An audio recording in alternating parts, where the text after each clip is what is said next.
తమిళ్తో పాటు సీనియర్ యాక్టర్ల హవా కన్నడ, మలయాళంలో కూడా ఉంది. కన్నడలో యష్ లాంటి స్టార్ హీరోలు ఉన్న సీనియర్లకు ఫుల్ స్పేస్ ఉంది. అందులోనూ శివరాజ్ కుమార్ సినిమాలంటే క్రేజ్ నెక్స్ట్ లెవెల్లో ఉంటుంది. 63 ఏళ్ల కన్నడ సీనియర్ స్టార్ శివరాజ్ కుమార్ మొన్నటి వరకు యాక్షన్ తో అదరగొట్టారు.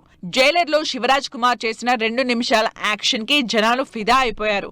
ఇప్పుడు సోలోగా గుమ్మడి నరసయ్య సినిమా చేస్తున్నారు.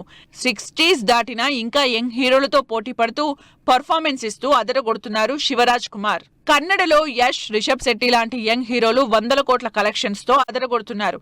మరోవైపు శివరాజ్ కుమార్ లాంటి సీనియర్లు కూడా బాక్సాఫీస్ దగ్గర దుమ్ము రేపుతున్నారు.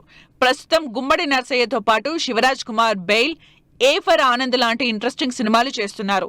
వీటితో పాటు survivor, a super star documentary అంటూ తన హెల్త్ జర్నీ డాక్యుమెంటరీ కూడా చేస్తూ ఎక్కువ సినిమాలతో బిజీగా ఉన్నారు శివరాజ్ కుమార్. కన్నడలోనే 63 ఏళ్ల సీనియర్ హీరో అర్జున్ ఇంకా యాక్షన్ కింగ్ గా సోలో సినిమాలు చేస్తూనే ఉన్నారు.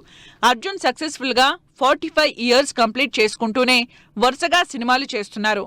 బ్లాస్ట్ మూవీతో సాలిడ్ యాక్షన్ హీరోగా మరోసారి ఆడియన్స్ ముందుకొచ్చిన అర్జున్ 75 కోట్ల కలెక్షన్స్ తో సూపర్ హిట్ అందుకుని సినిమాలతో బిజీ అవుతున్నారు.